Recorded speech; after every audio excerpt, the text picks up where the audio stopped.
light going yet? Oh, perfect. Oh, the mic's on. You guys should not have given me this thing. This is far too much power. First, I want to, this is too much. I feel like I'm in Keith's car with the speakers in the back. This is awesome. I want to thank Grant and honestly the entire Witly team for bringing us out here to Arkansas. I've never been to Arkansas. I never had any willpower inside of me to want to, but I'll tell you one thing. It's a beautiful place. The people are so nice, so I really appreciate you bringing us out here. And I want to give a shout out to Walmart so I don't get stopped on the way out.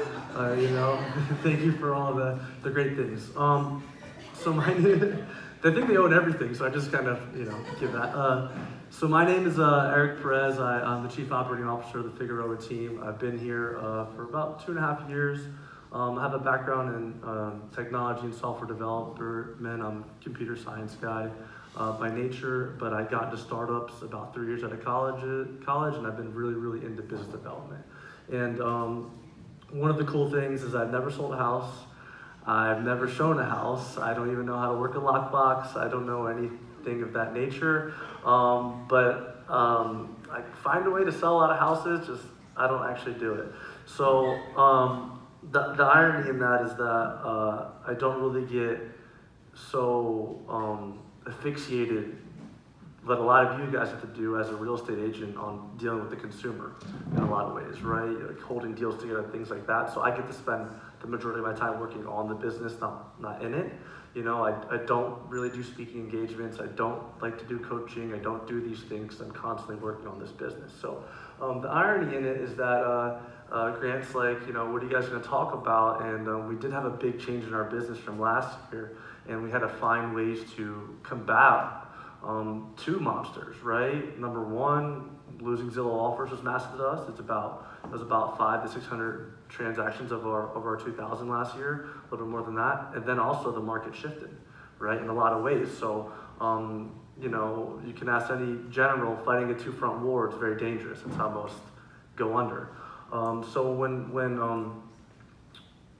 he was asking, how do you market-proof your team? We started October last year, like Veronica mentioned, and it was kind of like you had to think about our current, where we currently are, our current landscape, so to speak. So I put a slide up here, and it's going to go down to basic economics, right? Economics is two variables, supply and demand. And the truth of what happened in real estate is demand dropped off the face of the earth. Demand dropped off, right? Increased rates, relatively low inventory, lead portals are down 20+%. There's a lot of noise online and the newscast, so you're just scaring your consumers left and right. Every time there's a Fed hike, even though they don't understand the 10-year treasury yield, 100 basis point hike, people are like, I'm not buying anymore, right? There's a lot of noise going on. But the truth of the matter is, like I said before, is that the overall transaction volume decreased. No matter what your percentage of market share is, you can have 30% market share year over year, your transactions are going down. There's just less happening in the market. And we're in a bear cycle, right? The economy is down year over year, I think 45%, something like that, of most of the market. So you need to really understand where you're at. And like I said, supply and demand, main two principles of economics, demand decreased a lot. So you want to understand that. So, but there's a holistic approach when you think about real estate agents and teams that you should take that'll help you really market-proof your business, as we're saying. So the problem is the majority of real estate agents and teams rely on a single source of income, your GCI. It's always your GCI, it's always your 3%, it's always this and that. The truth of that, it's really only a fraction of the total revenue generated from house of a sale. If you look in the money that's actually getting passed on to different individuals when that house closes, you're really getting a fraction of it. But you have the most power. Why? Because you control the transaction. So a real estate team and an agent, they're the nucleus of the sale, of the real estate process, right? It's the irony of it was I just got to the business. I'm like, why do mortgage lenders want to call me all day long, and title companies want to call me all day long, and inspectors want to be in my office? All these people, what the hell do we do? Why are we so special? Because that's the other 80% of the piece of the pie that's being left outside of a real estate transaction. So if you really want to market-proof your business, you got to have increasing your verticals, increasing the amount of different revenue streams you can have, right? So everybody here makes money on GCI, every single one of us. But do you have a mortgage venture? Do you have it? Yes or no? Are you making money from mortgage? Are you making money from title? Do we make money from revenue share as well, which is like something that our brokerage offers to us? But you need to have increasing verticals. And the irony of it is that since you're at the nucleus and since you're at the control of the transactions, you can facilitate the majority of this, right? And every transaction becomes more lucrative as it goes on. So as a business to scale, how we look at the scale, right? We're not looking to get every single transaction, but all we need is a certain percent of capture rate of our deals, and we can subsidize the revenue we're missing from overall transactions from the previous year. So if you truly want to market-proof your business, you got to make sure that you're getting more out of each transaction. You're squeezing that lemon just a little bit harder, or you're getting a little bit more juice. Why? Because you don't control the transaction volume in this business. The market does, and nobody in here controls that. Literally nobody can. It's the feds, it's all these people, Fannie Mae, I don't know what the hell they do all day, but they control all of this. And the whole idea on it is that, are you just gonna wait for a good market every time to have a good year? If that's the case, you're not running a business. You're not, so you need to leave that agent mindset, so to speak, and kind of go more into, have some business acumen, study what you're doing. So Veronica mentioned a lot about the ISAs. I'm actually not planning on going too deep into that. I'm going to do a more conceptual approach just because there's a lot of ways to do it. But before you can, as a team leader, before you can really control the transaction, so to speak, you need to control the lead. You need to control your business, how it's happening, right? Where these things go to. So, the very basic standing of that is to have systems that provide visibility on agent activity and assist with the long-term nurture. You should be able to open up your computer today. I could open up my computer right now. I can tell you exactly what my team did today, exactly what they've done, what they haven't done, and what they have done. And a lot of the times when I talk to real estate teams, and I don't like to pick on Veronica, but I pick on her all the time, it's the accolades, right? Number one team in EXP, number one team in our market. And I'm always like, who gives a shit? Like, focus on what you haven't done, not what you did, because that's where your growth potential is. Right? If you constantly just keep looking at what you've done over and over again, you're going to stay in the same spot because once again, you don't control the transactions. You really don't control it. You can service a client to the best of your ability, and you can recruit to the best of your ability, but when you have just naturally people leaving the industry, there's less agents to bring onto your team. It becomes this uphill battle, this fight that you really have no control of because you don't control the economy and you don't control the supply and demand feature. All you control is the facilitation of the product. We don't own these houses. We're owning the process. But if there's less overall houses, you're out. You're out. It doesn't really matter. So controlling your leads and where you go throughout your business, and Veronica says that, when I said I had to build an ISA department, I was like, well, that's not exactly how I came to her. I was like, I need $250,000 because I'm going to start hiring ISAs, and I don't know what the hell I'm doing.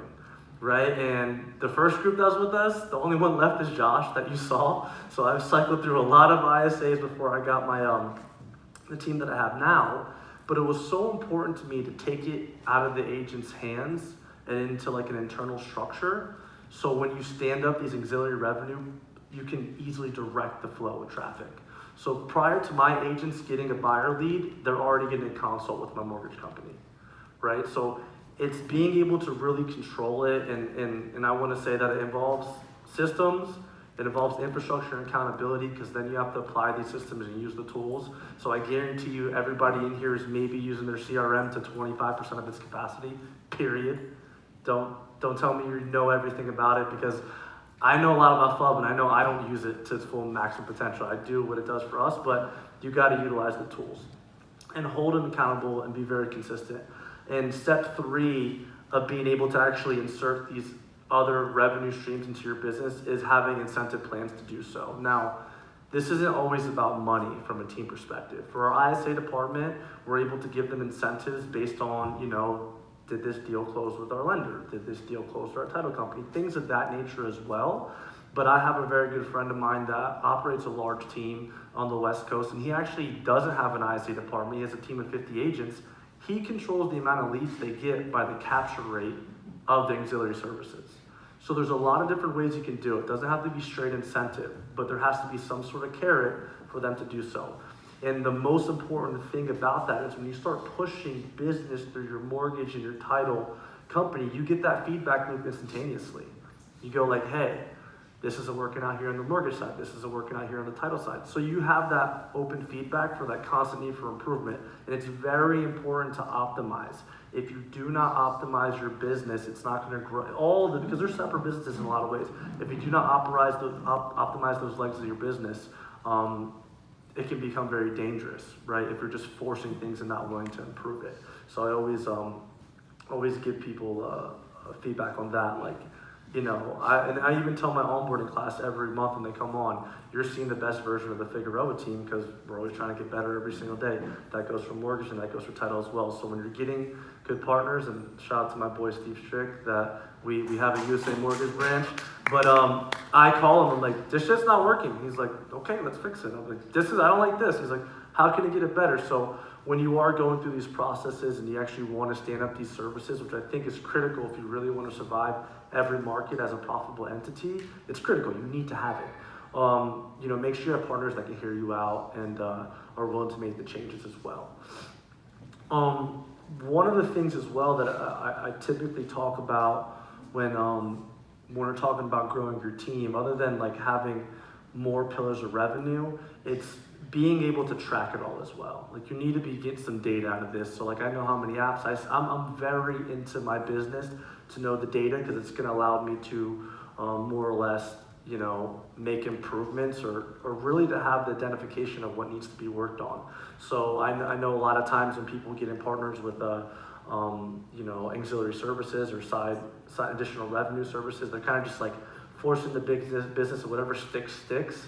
I'm very against that. Like, it may take me a while to get all in and force everything one way because I'm always making sure my infrastructure can handle what I'm going to put through it. Because as Veronica says, we've tended to break in like a lot of pipes.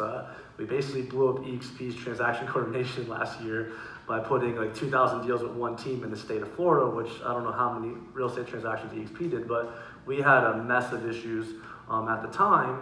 But obviously our brokerage as well was able to, give us what we need to fix that process as well. So make sure no matter who you partner with, from your brokerage, your mortgage, your title, they're going to be willing to improve the process, especially if you're going to scale it, to do it at scale. And another piece of it, and I actually want to go back to the nucleus slide because I have a bachelor's in biology as well, so I really do like science. But I think one of the things that are very interesting is that these auxiliary revenues, like these verticals here, they're like 95% profit because the expense of marketing and the expense of sales is coming from the team. So you can operate a little bit less profitable of a team. So the goal is about 25%. I'm okay if I'm doing 18% for a month if I have 10 deals closing on title and mortgage because those profit margins are about 90%. Right? I don't need to spend marketing. I don't need to do any of this. I don't need to do any of that. I don't need to go because the power is in the team. Go back. Because leverage the team's direct to consumer model. The agents are the ones that are in front of the consumer every day. So you're spending all the money in your lead gen, all your remarketing, all your retargeting, all these things to get this opportunity to speak to an individual to sell them a house. But you're going to use that same money anyway because your money's off of GCI. That's all you've been used to your whole life, right, as an agent. You're going to spend that money anyway to acquire these clients. But then you're going to allow 70% of the revenue of the transaction just to go away because that's what we were told the real estate agent's supposed to do. If you're going to spend that money to accrue that client and go through that transaction, you can make that transaction so damn profitable because the money is spent anyway. We pay our lead gen bill every month, whether we had a mortgage or title company or not. We did it anyway. All of you do it. Every single one of you do it if you're on online lead gen. So you allow the expenses to the team to take the brunt of the expenses if you make these pillars like basically 100% profitable, like truthfully 100% profitable. So it's a no-brainer for me and what we've done here. And honestly, my goals that I have for the team are I'm not really like trying to trace 2,000 deals anymore. I could really care less about that. I'm trying to make sure that these services are as robust as possible, and we're coming into a point where we go through the developmental phase, as I call it, in that they're working at a really, really high level and they're optimized. So the phases are pretty simple, right? You got to vet your partners, like I said before. Make sure that they're the right people for you. I mean, regardless of the services you go after, it is a people business, and I think what makes the relationships really important is that you like the people you work with. Ultimately, like Veronica's one of my best friends. I can call her at 10 p.m. It's not weird. I go to her house, eat all her food. It's not weird. I go to Steve's. I'm like, Steve, I want to go to your lake house. He's like, all right, I guess we're going to the lake. You know, it's not too much of a struggle because these are my people. These are my tribe. You know. And then phase 2 is understanding the models and implementing through basic introductions, which is just like, let my loan officers meet my agents.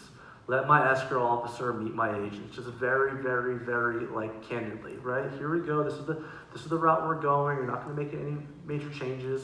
Once you're stood up, you force all the business through those models. Once you have confidence in the infrastructure and the peopling of it, you force all the business through the models and you constantly optimize. So like I said before, I'm not really chasing 2,000 transactions. I'm chasing a 30% capture rate. That's what I'm chasing. That's the goal.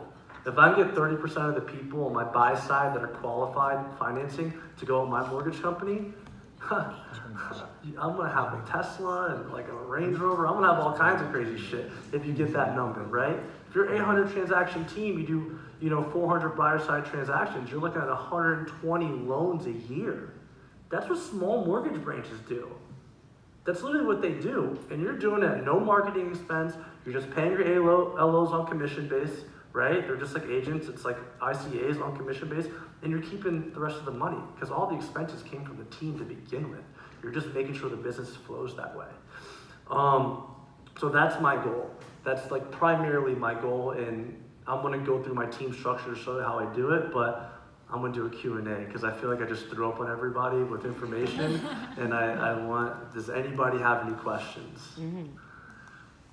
You, sir, in the blue shirt.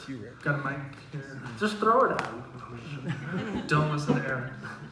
Well, I mean, listen to him, just not. Rick Janson, Denver. Thank you so much. 2 questions, one for you, one for Veronica. From the mortgage and title standpoint, do you get a mortgage license and own and run and broker a mortgage through a different company, or how do you do that to stand that up, as you say?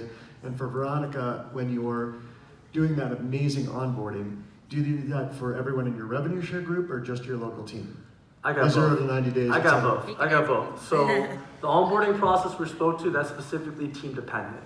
The onboarding process, we also have do onboarding for our broker partners that come on. We have support. That wonderful lady EC says on the screen, she transitioned from director of operations to doing that. She actually helped Joe, and anybody Joe brings on, she says as well. So we do both. Now, the challenge in the brokerage side, I'm answering the mortgage question, is that we're not the broker. So we're still dependent on what EXP does. We just understand the process extremely well, so we help facilitate it at a high level. So it's really chasing accountability, because I'm not the broker, right? You're just naming me as a sponsor effectively, right, as the team. So I can't make EXP do things faster, but I do know the average turnaround time, where things need to go, what emails need to be sent, what things need to be signed, et cetera, et cetera. So we have someone that facilitates that. But in terms of the 2-week onboarding, in terms of that's to get our agents on our team into production, not so much like nationally, because also like, unfortunately, because of how robust we are, we're not a one size fits all. I can give you my Figaro team training, but then you're gonna realize you don't have the resources when you go somewhere else. So I'm training you on basically how to play one game, and then it's different elsewhere. But that's what makes us different, right? And as for the mortgage, as a mortgage license, there's a couple ways to do it. I would kind of press that to my friend Steve to explain that to you. But I know for us, Veronica's husband Tony has his loan officer license, and he's our branch manager. We run a branch P&L, so he's the guy that kind of manages that going forward. But there's other models where you do have to get licensed, but we're responsible for a profit and loss statement, and it's more profitable if you run a big enough business. But if you're a solo agent, there's override models that they offer at USA Mortgage to where as long as you're licensed, you can get paid on deals. So it depends if you're a solo or team, depends what fits with you. But I'm able to. Oh, he has had a mic. Thank God, Steve. Saved me. It's good work, man. Yeah. It's good work. I don't even have to do anything back here. No, to answer your question, everybody in this room has a little bit different of a real estate business, right? So what we did is we created a lot of different mortgage models. Some of them you do have to, get licensed and go that route. Some of them you do not. We've also just released a very, very impressive and lucrative downline mortgage model. It's new to the market. I think everybody should see it at some point, but Eric and Veronica and Jenna and lots of other people in this room, the Sotos, very, very successful with this mortgage model. So if anybody has any questions, we'll be around today. Can't miss him. Can't miss him. He is this big. Any more questions? I don't want to neglect anybody. Yeah, we got a question over here. Is it cool if I take up more of this time? Absolutely. You Okay, got 30 cool. more minutes. Because I have the second part of my presentation, yeah. I want to ask a question. How do you incentivize the agents? I understand that the team is bringing in their own deals. You can send those, like you said, you get them to the lender before you give them to the agent, so you can send them to your preferred lender. But what are y'all doing to incentivize the team members on their personal deals to use your ancillary companies, the mortgage and the title? So that's the challenge. Now, that's not a challenge we face because we're 80% lead gen team, meaning that 85% of our transactions on average come from the team. And that is where, like I was speaking about my friend who does that model without an ISA department, you get a lead allotment based on your capture rate. So incentivizing is a tricky word because a lot of people think about it as a money, a fiscal sort of like money in my pocket. It is, but in a lag because I'm going to give you leads that you convert to put money in your pocket. So it's just a control mechanism is what an incentive is, truthfully, right? So we're all incentivized by money. We all work. We all need to make a living because we want to eat. That's an incentive, right? That's why I'm here today on the stage because I got to get paid, dude. So we don't worry about that in terms of the sphere business, but my boy Steve, and I'm sorry I keep doing this. I'm like Butch, he might as well be up here. Is that in that downline model he's talking about, if the agent is licensed, they can't perform the loan, but they can hand the loan officer to one of my LOs, and they can get paid on the loan. As long as it's not FHA. As long as it's not FHA, it's conventional. So incentivizing the sphere business is like, hey, you want to make some money on this deal as well? You want to give yourself a raise? You want to fight for 3%, or do you want to get yourself a little bump, a little above that? So that's the model that we're rolling out to our agents to capture the sphere business. But in terms of the agent or the team generated business, it all goes to the ISA department. It's ultimate control. Joe, did I answer your question? Yes? Oh, thank you. How are you making sure that the agents don't kind of get confused with all the shiny objects that you're putting at them? So I don't give them that many shiny objects. So the best thing, the way I look at the developmental process of an agent is you gotta build your brand. Don't have to do that on the fake team. You gotta prospect. You have to do that. But after you get appointments, so my agents don't get leads to get appointments from the ISAs. So when they claim an appointment in the Slack channel that you saw Veronica have, that's to go meet a person, right? That's to go meet a person. So they really, and I said this on stage and I told myself I'd never say it again, I don't need complex agents. I need warm bodies that can comply. That's what I need. I just need someone who's willing to follow the rules because we take all the heavy lifting for them. They don't get distracted with shiny objects because I don't put it in their way. We're even very careful how we're going to roll out the downline model with USA Mortgage. Yes. I'm working on it now. I'm not rolling it out until, I'm going to mention it the end of quarter, the beginning of Q4, and then we're going to start the group classes, the first part of towards the end of the year. So by Q1 next year, they can always start getting paid on deals, because there's a process they have to get licensed and things like that. But I'm so careful about introducing anything new to my team. I'm very careful about that, and I'm very calculated because you're right. I tried to do the showing assistant model just because it was a new thing. My agents wanted to be showing assistants. I was like, no, this is just in case thing. You know what I mean? So it's you got to be very careful. And the majority of my changes in infrastructure is the 6 ISAs that are extremely skilled, that have been with us for a long time. The agents are just sales representatives at the end of the day for our team. They're there to shake hands, negotiate, Kiss and then babies. kiss babies. Then when they write the contract, it goes to our transaction team. They don't schedule an inspection, they don't do anything. So their job is just face to face with people. And that makes it more equitable when I'm even talking about the value of the team. Like, yes, you're gonna give us splits as a team. That's how we're 100% commission-based business. But in return with that, all you're doing is this. And that's why we have people that do 50, 60 deals. They've been in the industry for 12, 13 years as an agent. They're like, oh, thank God, like, I don't have to do shit anymore. I just show up, do my daily calls, my prospecting amounts, and then I'm gonna get that appointments. They're prospecting to get more appointments next week. But what they don't realize is the byproduct of that is more actual appointments and conversions and contracts. Right. So like, we have a standard on we use the FUB point system. I'm not gonna complain about anything, I promise. I am. So you can actually take out some of the points. So for example, like an appointment is worth 500 points on FUB, but that's not a prospecting score because a prospecting score is calls, texts, emails, like actual prospecting. Okay. So we call a true follow-up boss score is appointments taken out of the equation, and they have to do 2,000 a week to get leads the following week. So I'm forcing them to prospect just so they can get the easy leads the next week. So then, right, like incentive is different, right? I'm not paying them to prospect. I'm gonna give you a carrot for doing what I'm asking you to do. So you hit your scores, then we'll get we'll your the scores. So appointments. then if they don't hit their score, they're paused for an entire week and they gotta get 1,900 without new leads. They gotta go back and dial the shit in their own database. So it's advantageous for them to just prospect every week to a certain standard. And that's what we really, really focus on. Right. Any other questions? Go ahead. Okay, cool. So I want to talk about the team a little bit, just to kind of give it a little color to what we have. We got 56 active agents. We have 6 full-time ISAs. Our staff is 12 W-2 employees and several virtual assistants. Shout out to Spear Rocket. So we're very much into scaling our operations effectively, and this is what the org chart looks like. Now I know none of you guys can see the actual Boston name, but what I want you to realize is the layers.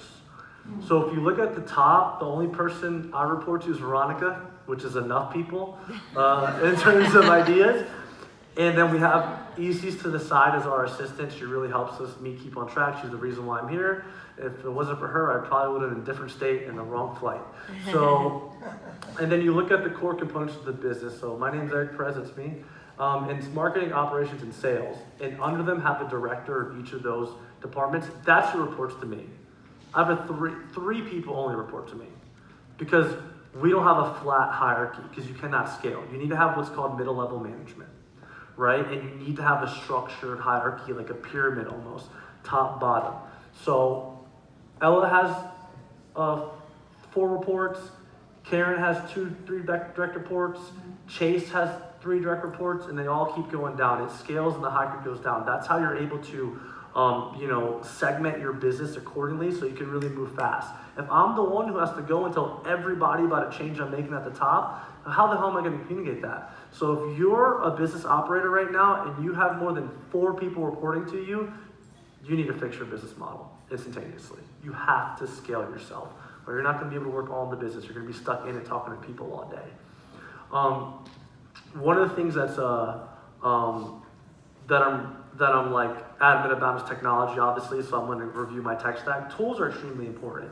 So our CRM is FUB, our IDX solution is Follow Boss.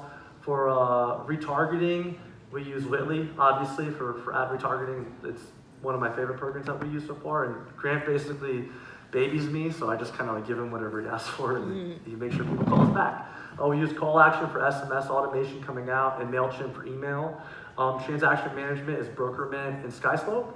AI appointments is obviously Witly Lead Assist, which is a program that we use, and we also use Verse.io, and this is for automated text that like when like say somebody comes in at 11 p.m. through PPC, I don't have a person on shift, Verse.io or Witly Lead Assist, they'll both reach out to that lead, whichever Witly leads you use Witly Lead Assist, and some other like Realtor.com leads we have, we put through Verse.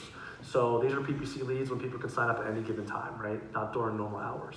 For team communication, G Suite account like Gmail, Zoom and Slack, and integrations, it's all kind of tied together with Integromat and Zapier. So, and I'm gonna like just kind of shamelessly plug Witly. Obviously I'm at their event, but it's a great platform. It's low cost for high performance is what I like to call it. Like the money that you invest in it, you really do see a return in impressions and people actually calling you back, seeing your brand, seeing your video. You just got to kind of be a content machine. You got to be able to put the content out, which Veronica Figueroa, which probably is looking at pictures that someone probably responded to her social media as we speak. But it's really important to have that leverage. And I always tell everybody, like, we have a big marketing component of our team, or real estate, but there's so many tools out there now that you can use to leverage. If you use Witly at 100% of your capacity, you can get away with having 2 people in your entire marketing team, right? If I use Follow Up Boss to really, really high capacity, I really only need 1 or 2 people that manage my database. If I am focusing so much on bringing people back to my IDX solution through email marketing, like how much are you using your MyLopo page or Sierra page or whatever page you use? Are you using it to the maximum capacity? So a lot of times people get a lot of systems to band-aid shit together. That's because of their lack of deepness within the own systems they have today. So I implore you guys to use everything to the maximum capacity and get familiar with your systems. Year-over-year agent activity. So I like to say this because we went from having a non-prospecting team to a very much prospecting team. So I'll just give you the cliff notes. So lead generation, year-to-date, we're down almost 40%.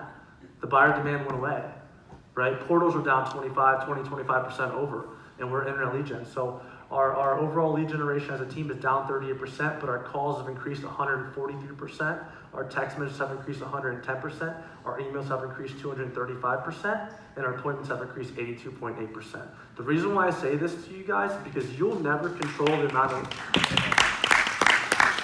All right, stop. The reason why I say this to you guys is because you got to worry about, like I said last year, we sold the bajillion homes, whatever, but I never focused on what we did. I was like, shit, what do we not do? And it was in the prospecting. It really wasn't the prospecting factor. So when we look at this, it's like, this is in your control. Like, this is what's in your control. Your contact attempts, your outreach is how much effort you and your team are putting into this market and your database. That shit's in your control. That's 100% in control. You can't control rates. You can't control inventory. You can't control the economy. This shit you can control, so it's the only thing you should focus on. Period. Question and answers. I got 12 minutes, guys, so ask me something. I have a question talking about, mine's more just in you and Veronica's relationship, and I want Veronica to step in here too. You look at the CEO-COO relationship, Veronica, like when did you recognize that like Eric was was becoming a necessity for you? Because you guys were doing a lot of production, you were very successful, and then what impact has it really made on you to be able to go out and grow your business, your brand, and how has it led to an increase in transaction and revenue streams? It wasn't overnight, but it happened really fast. 3 months. Yeah, in 3 months, he came in as our data solutions architect. Yeah. And really fancy name. I don't ever give people titles. I'm like, what do you want your title to be? No. Actually, she gives people the most ridiculous titles. And then she'll be like, Senior Vice President of Cultural Strategy and Marketing. What do? They manage her emails. He's such a liar. Anyway, so he came in, obviously, for our database. And honestly, I brought him on for Flex. We were going to get to little Flex, and I was nervous. I was scared. I was like, oh my God, I'm going to be all up in my business. And looking at, our conversion, and I'm exposed. I really need someone that's really, like I said, obsessed with data, and that's when I had the opportunity to get to know Eric. Quickly offered him an opportunity, and he came in, just eager to learn. But I quickly noticed his leadership style. I quickly noticed that he was just extremely talented, and with a little bit of coaching and a little bit of kind of guidance.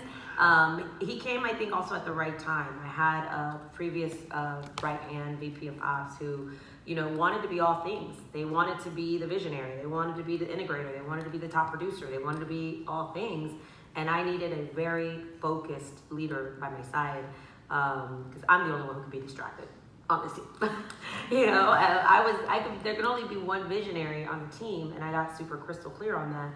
And I remember calling him like a couple of times. We had a long conversation, and I asked him what his dreams were. He shared with me what, the opportunities that maybe he had in his previous careers or some of the lack thereof opportunities. And I listen. I think I do a really good job of listening to people's dreams. And I remember calling him when I was like, "Are you ready?" I was like, "You literally are going to lead this team." And he was like, "What?" And I think it was 3 months in. Dude, I was just building dashboards, writing reports, saying, "Hey guys, look at this data." I could give him anything and he could interpret it. I could give him anything and he could make it happen. And he gave me the peace of mind. And I said, this is my guy. I've been praying to the real estate gods for a long time to send me the right leader, because I have gone through a couple who weren't my true integrator. So I think it was a matter of just getting to know each other, really, really spending some time together, and then trusting in each other. Trusting in each other, and one day we made the call and we freed up 3 people's future in one day. And Call D-Day. it was D-Day. It was D-Day. And I think what's important, I think that was the day that I probably, and I think he already respected me and was impressed with somewhat what we built. He was like, "Lady, you built all this without this and this and this." He was like, but I think that was the day that I think, and you can correct me if I'm wrong, I earned a lot of respect from him, because he saw how difficult that decision was, to make the right decision for the business, no matter what relationships we were willing to risk to move the company forward. And I saw a leader just come out and say, "I've got your back." And it was not just him, a couple other people. Everybody stepped that up. she put on the screen that you saw before stepped up. Because I don't know anything about real estate. So then I had to go I to know my nothing. and I had to go to my team that had been with me for years. I was like, "Oh, and by the way, this guy who's never sold a house in his life, has only been with me for 3 months, is also your new boss." So that, talk about pressure and tension. But Eric quickly built relationships with Harold, Chase, became curious, leaned in, wanted to learn everything about what we, what was important to them, and help. Like, he was a sponge, and he was humble about it. He says, "Dude, I don't know real estate. Teach me. I don't know what you do. Teach me." So he was a sponge. And then from there, we quickly just said, "You're going to lead this team." And then my coach and I, two of my coaches, we sat out. I said, "I need to make him the CEO of this team so I can go out there and build on other opportunities that I had," but I couldn't do that while I was still leading the team day to day. And Eric quickly, because he looks at data, he said, "This is the highest and best use of your time.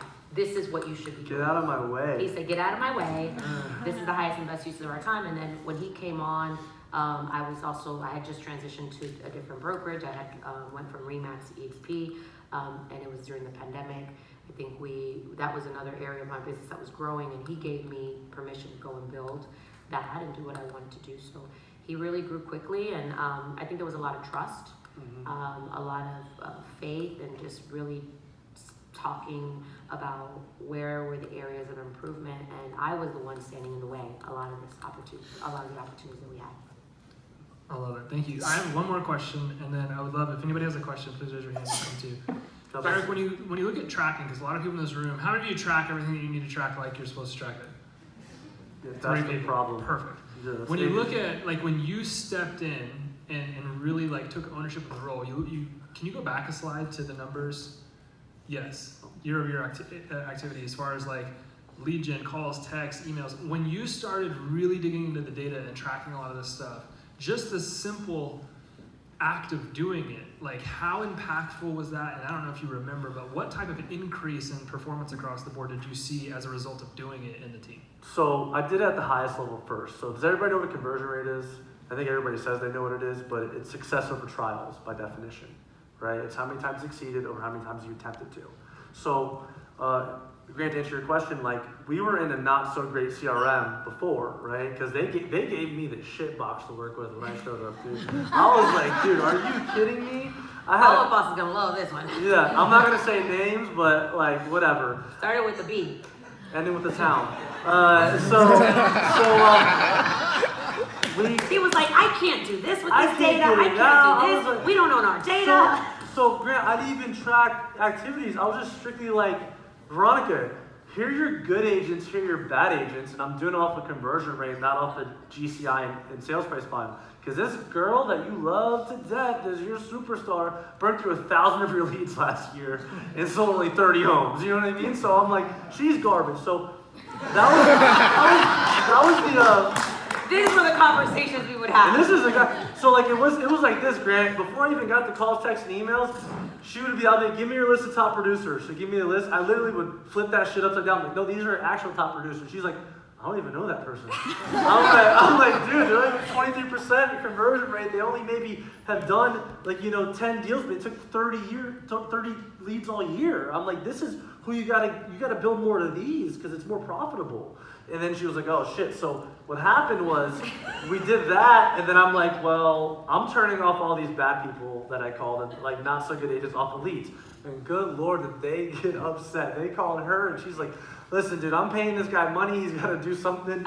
So this is what he's going to do. But I think it's important. Like, I brought him on not to come and say, hey, let's just keep on growing. It was like, find the failures in my business. Yeah. Poke holes in my business. Show me where I'm leaving money on the table. Show me what my blind spots are. Expose me. And that's what he did. And he did a damn good job at it. Still doing it. And he's still doing it. Yes, we still do it. But I mean, he has complete transparency of every aspect of my business.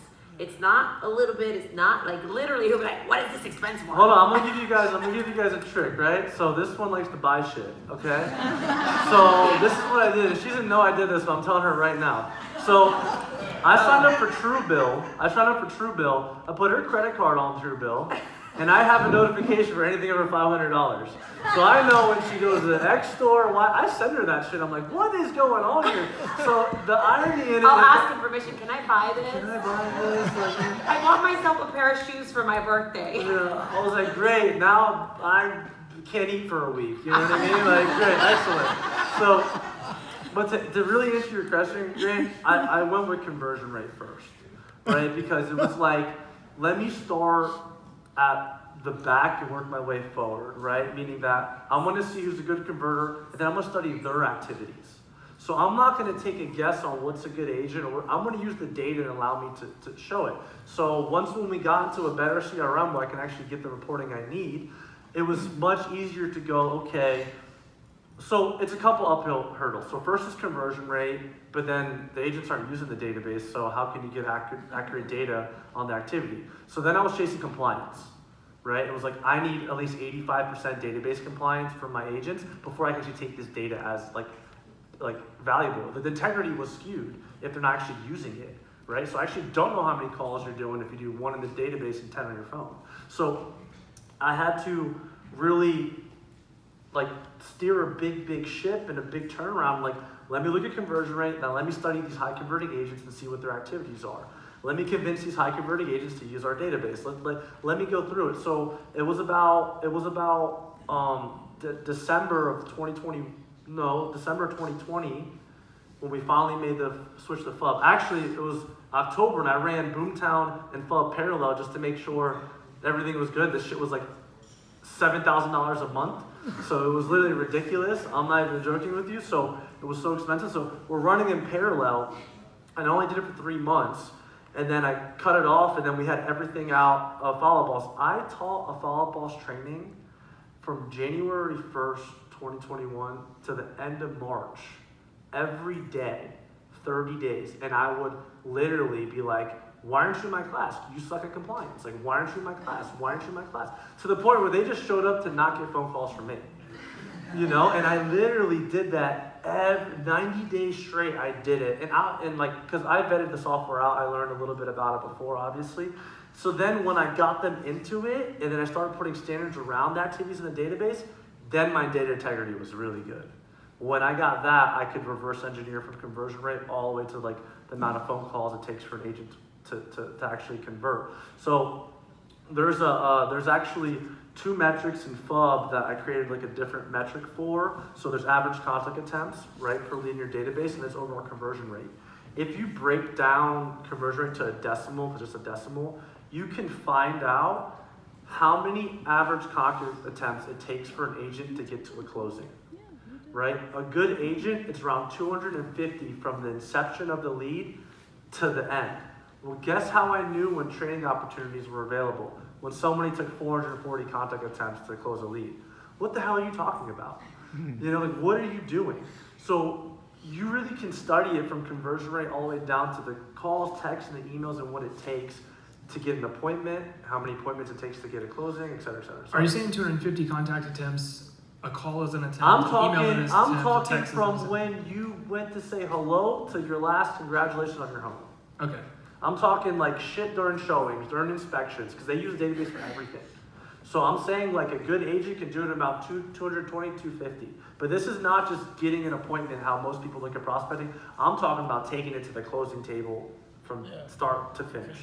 If we, sorry, now I'm geeking out on all of your numbers. Yeah. So if we look at 2021 when you had Flex, and you go to 2022, as you guys still have Flex, right? Or no? Yeah, we have flex. Oh, You still have- okay. We don't have Flex- offers, still We're offers. Flex poster child. Yeah. Got it. Okay. 82% Why? Because increase. we were going to lose it, by the way. Why? Because They're we not did talking so- about that today. You're right. And then we had to increase All right, production. Grant has a question. He paid me a lot of money to be here, guys. Please go ahead. 82% increase in appointments where the number of opportunities obviously went down. Is that Correct. correct? Correct. What was the lever that you pulled that said, even though their opportunity count's going down, we're going to jack this thing up, and it resulted in an 82% increase in appointments? The lever I pulled? Was it lead source? Standard, Was it no, team? standards accountability, bro. Standards. Like, we had Zillow offers, so we had, last year we had like 500 to 750 listings from Zillow. You know how much buyer business that brought into the door? Dude, we were getting like 3,000 leads a month, like, it just, everybody was qualified.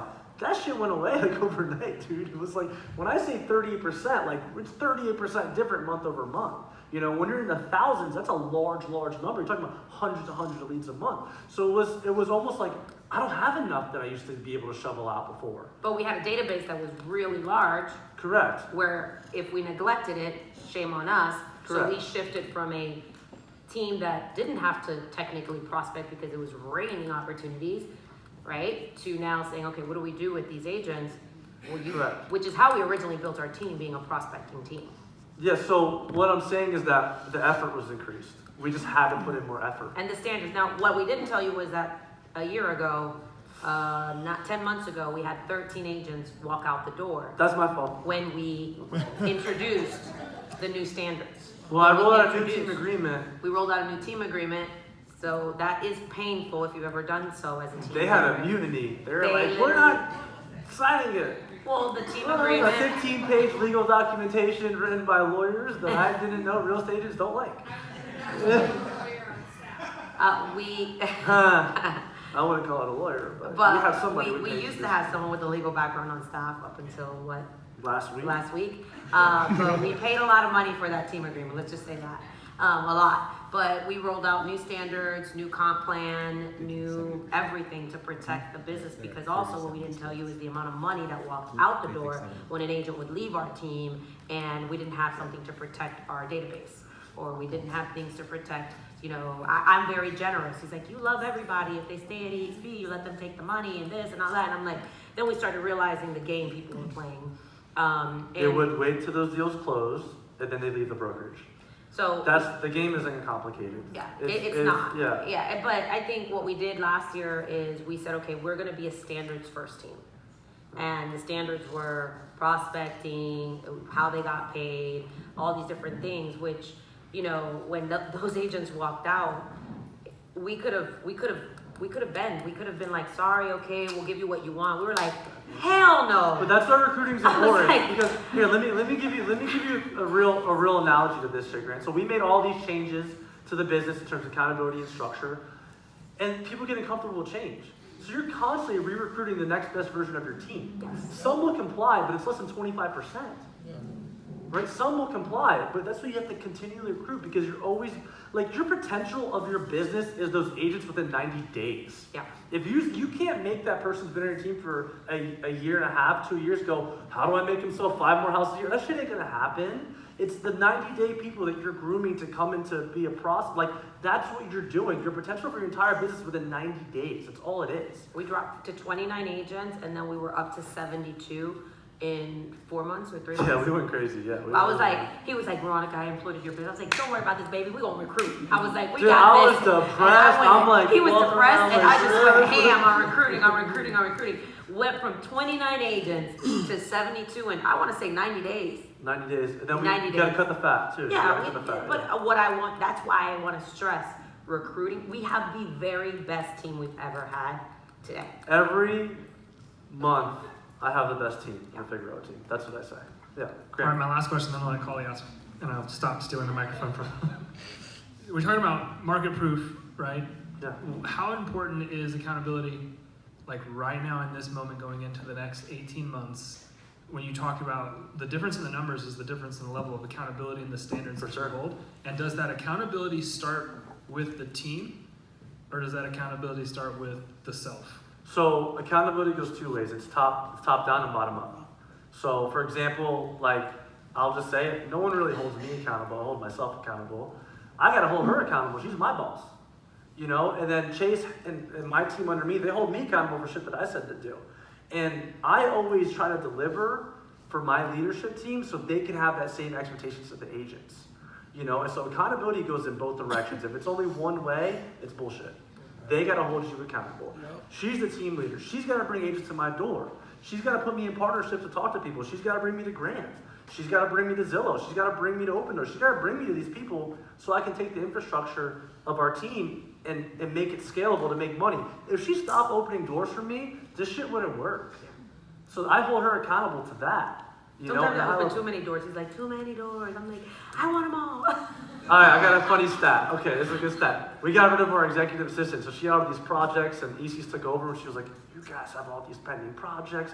I'm going to get with you and figure out which one it is. 19 projects, I only dropped the ball on one of them. 18 were hers. I just want to put that out there. So she starts loops, but can't close them. That's why I have And, them. and that's why you need that filtration system, which is myself. And I make sure I hold the business accountable to the P&L. I hold the business accountable to everything has to be accountable, every factor of your business.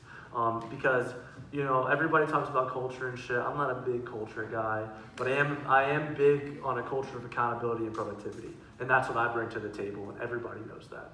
I do not play games. So accountability goes everywhere. It's all throughout the business. Ends at the agents though, but yeah. Okay, so the question I've been trying to ask. I was like, who is it? I'm blind over there. Thanks, Grant. That was fun. Really good, actually, really insightful questions. Thanks for answering all those, actually. Okay, so you built an ISA team from the ground up, which is incredible. Yeah.